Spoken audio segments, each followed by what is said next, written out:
Sa balitang abroad, tila hindi kinaya ng isang top security official ng Estados Unidos ang nagpapatuloy na giyera sa Middle East. Nagbitiw kasi ito sa pwesto matapos umanong hindi kayanin ang sigalot kung saan inilarawan siya ni US President Donald Trump bilang mahina. May balita si Son Santiago. Sa isang nakagugulat na hakbang, nagbitiw na ang isang top security official ng Amerika matapos itong tumutol sa nagpapatuloy na tensyon laban sa Iran. Ayon kay Joe Kent, ngayon former head ng National Counterterrorism Center, hindi na niya kayang suportahan ang operasyon ng Washington. Sa kanyang resignation letter para kay United States President Donald Trump nitong Martes, oras sa Amerika, sinabi ni Kent na sinuportahan naman niya umano ang mga dating polisiya at paninindigan ng Pangulo. Ngunit nagiba ang kanyang pananaw nang simulan ng Washington ang kanilang pakay sa Iran. Bilang isang US soldier umano, inilarawan ng 45 anyos ang sarili bilang combat veteran at isang Gold Star spouse na nawalan ng asawa dahil sa nakaraang digmaan ng Amerika. Ayon sa kanya, ang karanasang ito ang dahilan kung bakit hindi niya masuportahan ang pagpapadala muli ng mga kababayan sa isang digmaang aniya hindi necessary at maaaring mauwi umano sa pangmatagalang kaguluhan tulad na nangyari sa Iraq.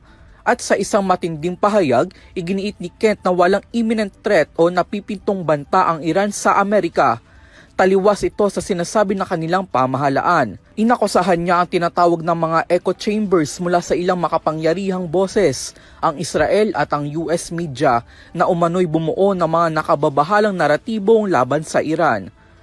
Ayon kay Kent, ang mga naratibong ito ay bahagi ng kanilang misinformation campaign na nagudyok sa desisyon pumasok ang Washington sa tensyon.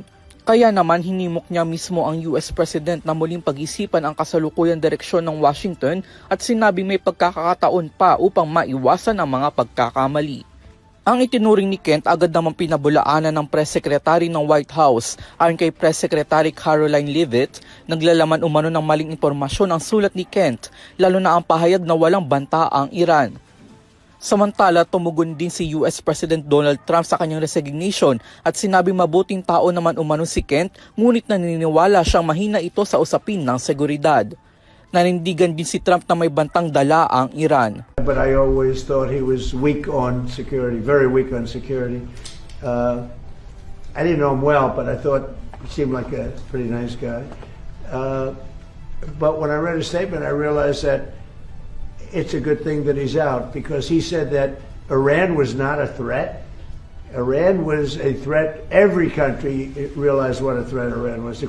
Nagpasaring din ng US President na magbahagi ng screenshot post sa Truth Social na nagpapakita ng dating pahayag ni Kent kaugnay ng kanyang hangarin na ubusin ang kakayahang militar ng Iran. Si Kent ay nagsilbi bilang pinuno ng National Counterterrorism Center magwawalong buwan pa lamang. Para sa EuroTV News, ako si Son Santiago, sumasaludo sa bawat Pilipino.